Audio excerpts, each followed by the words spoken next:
All right. Got a video for all the sisters out there. Hey, check this out. If you're having children, all right, there are some things that you should be doing in order to help you out on the recovery process. All right, number one, if you're having a baby, and of course your body's going to stretch, and I mean it's going to stretch big time, you want to start using some type of shea butter, some type of butters to actually keep the elasticity in your skin pliable for it to, in other words, to rebound and to come back. Most people don't tell you that. Most people would rather for you to be all stretch marked up and everything else, because I don't even know why that if we possess wisdom and knowledge, I mean, if you have it and you know somebody is brand new at something, give it to them. Let them at least offer it to them, and then let the ball be in their court to where they want to receive it or reject it. You know what I mean? But at least you did pass it down. You know, and if we're waiting on people young to ask us the right questions about things, that's never going to happen because they don't have the experience. Is that making sense? If you got wisdom, you got knowledge, you want to try to offer something to someone, all you're doing is offering it, you're putting it in their court. And the reason why some of you don't offer is because if you offer somebody advice and then they don't do it, you take it as rejection. And if they reject, then you just go ahead and hold it to yourself because you all offended. See, that's a personal problem. That's how schizophrenia people are. They're schizophrenic today. I'm telling you, people are jacked up. I ain't got too much hope in my generation. There ain't too many people in my generation that can exercise too much form of intelligence whatsoever at all. But anyway, and then also, you want to go buy a girdle. You said, Pastor, I don't want to buy a girdle. Because again, your body has just got finished going through a metamorphosis. I mean, it just got finished being changed extensively. The reason why you want to wear a girdle, because you want your body to be able to try to rebound as quick as possible. You want to try to get it back into the natural shape as possible. And the reason why you want to get it to the natural shape as quick as possible, because you think about it. I mean, I'm going to say something, sisters. I'm going to tell you something, a few things that conventional wisdom and people ain't going to tell you. I know that in our society, that in this world, they have made it a very big thing for women to wear bras. But I'm telling you what, okay, that's good. It's been a nice, hot selling product. But the truth is, once you start wearing that bra, your chest, your breasts, they start to retrain themselves to not support themselves because the bra is doing the supporting. And then instead of you having firmness, next thing you know, you're going to have sagginess. That's what's going on. Now, it's going to happen over a period of time, but it's going to happen quickly. If you are just constantly going around and you wear a bra from the time you get up to the time you go to bed. And some of you, it's just too late. So I ain't talking to you. I'm talking to the younger generation. It's just way too late. All right. And then also, you want to coach yourself. Now, if you don't know what I'm talking about, call straightway and talk to the sisters so that you won't do any ripping and tearing at the birth of the child. You want to coach yourself. And if you don't know what to coach yourself with, call the dining hall. The sisters will tell you this. See, all of these are things that we have passed down amongst our community, especially the sisters. They're passed down amongst the community because, again, we're in a position to give knowledge. We're in a position to give wisdom to the generation coming after us. And some of you want 4, 5, 6 children. So why not go about doing it the right way so that when you get older, you won't look down and have regrets. Of course, you shouldn't have regrets anyway. I'm talking about regrets of the way that your body is looking. You have to take care of yourself. And it's a sad, sad thing to say in this world right here that we actually take care of our vehicles, take care of our cars and our homes more than we do our temple, which we walk around in on a daily basis. It's sad. I watch an epidemic among sisters. And when I say sisters, I'm just talking about women in general. All right, in the faith and out of the faith. They put more time, energy, and effort into hair care products, beautifying skin products, and everything else. But they don't hardly put no time, energy, and effort in order to exercise to keep themselves firm, because it's obvious that muscle is what keeps shape in the body. I mean, your pastor, come on, I'm 50 years old. I still exercise. I still lift weights.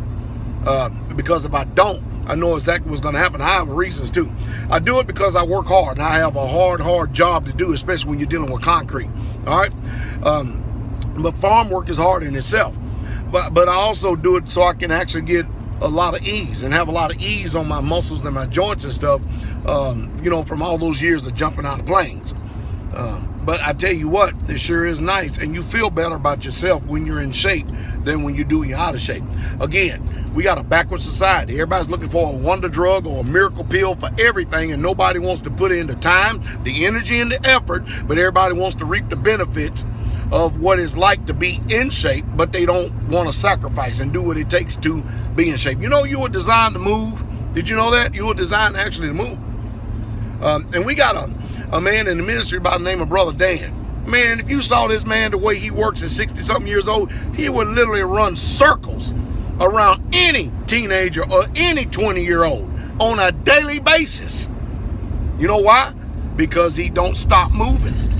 Just it. He just don't stop moving. He goes in and gets after it. And his son has the same work ethic as he does. Just two beautiful brothers. But, hey, you're going to have to change your mind. You see, when you're sitting at a table, man, and you putting it in, that body is enjoying that. And most of you put the bad stuff in your body. But guess what? If you're going to maintain some type of integrity, some type of self-pride about yourself, and I ain't talking about being stuck on yourself either. I'm just talking about just having a little dignity about yourself. You're going to have to exercise. Period. Point blank. You ain't got to get out and kill yourself, but you're going to have to exercise. You're going to have to move. And the best way is to build muscle. And most of you think, if I get out there and pick up my weights, I'm going to build muscle. I'm going to look like one of these bodybuilding women. No, you won't. I promise you won't. You got a long way to go before you look like that. I promise you. And lifting weights for a few months is definitely ain't going to get it for you. I promise you. But anyway, hey, I just gave you wisdom, knowledge, understanding, comprehension for the generation to come. Y'all have a wonderful day. King comment. I actually make these videos. Whenever I make these videos, especially when I'm talking about exercise, weight loss and stuff, I get a lot of questions, an extraordinary amount of questions. I'll get people to come to me and tell me, hey, Pastor, I lost this weight. And I'll say, well, how much did you lose? Well, I lost 50 pounds in 2 weeks. I go, well, that's very unhealthy for you. That's not the way to go about doing it, because you're not losing weight like you think you are in 50 pounds in 2 weeks, because what's going to happen is that your mind is going to play a trick on you, which you're not familiar with. You're going to get comfortable. You're going to fall into a rut because you think you've arrived. And then what's going to happen is you're going to not be exercising, not be attentive, not be dieting or eating the way you should. And you're going to come back and end up gaining not only that weight back, but you're going to end up gaining more on top of it. That's what people don't understand and comprehend about it. You can't use these crash course diets and stuff and then expect that you're actually doing something that's going to bring about a lasting change. Pastor Doc gave me a lot of wisdom. There's no such thing as spot reduction. Fat comes off evenly from the body, period, point blank. It's just that it's thinner in some areas than it is other, but it still comes off evenly. Again, when you build muscle, the idea is to build an environment to where you are a fat-burning machine, no matter what time of the day it is, especially even at night when you're in bed. Well, boy, I know some of you done already had this rude experience, hadn't it? Well, oh yeah, I lost 20 pounds, sure did. Oh, I lost 50 pounds. Oh, I lost 100 pounds, sure. I lost 100 pounds, finally met my goal. 6 months later, you ain't talking no more about how proud you were about losing your 100 pounds. You know the reason why? Because you lost it the wrong way. You went about the wrong way. You went cannibal on yourself. That's what exactly you did. You sure did. And I'm not going to get into all the fancy talk as far as the fitness industry go, but you had just messed yourself up greatly.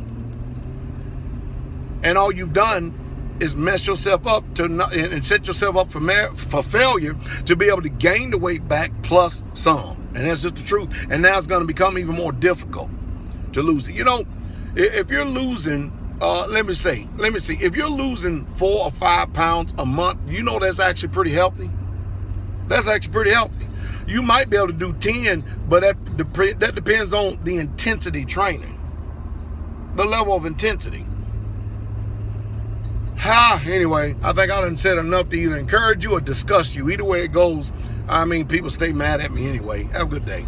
Hey, while I'm at it, let me just go ahead and answer this question too, because it's been asked of me more than once. Listen, the reason why I keep talking about weightlifting, and I'm not talking about going and trying to lift up the whole world, just some type of resistance training, is because you can actually train your body to put it in a position to where it can become a serious fat burning machine even while you're at rest.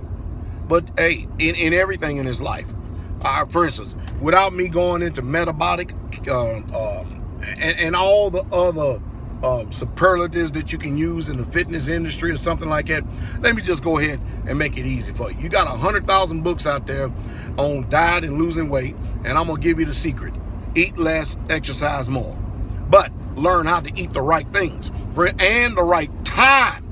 Timing is key. Let me give you an example. The best time for you to start to do any type of exercise regimen is early in the morning on an empty stomach when you first get up. All right. If you actually want to forget about ephedra, forget about taking Hydroxycut or some type of miracle pill that's going to help you lose weight and all that. No. The only thing that does is caffeine. It's there to actually supplement what you should be doing yourself, which is moving. What you do is you get up on an empty stomach. If you want to drink a cup of coffee, get a cup of coffee. All right. And then you go ahead and go for a nice brisk walk. I ain't talking about leisurely pointing your fingers at the birds and the clouds and the chickens and the dogs and everything else and the cows that go moo. I'm talking about a nice brisk walk with intensity, okay, to get your heart rate up. When you get home, all right, immediately when you get home and stuff, that's when you want to have oatmeal. Yeah, you need complex carbohydrates. Yeah, you want oatmeal and you want protein, eggs, egg whites. Yep.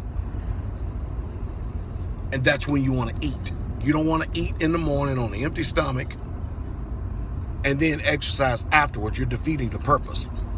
All right. Then in the evening meal. Now, if you believe it or not, I'm going to tell you something that most of you will love to hear.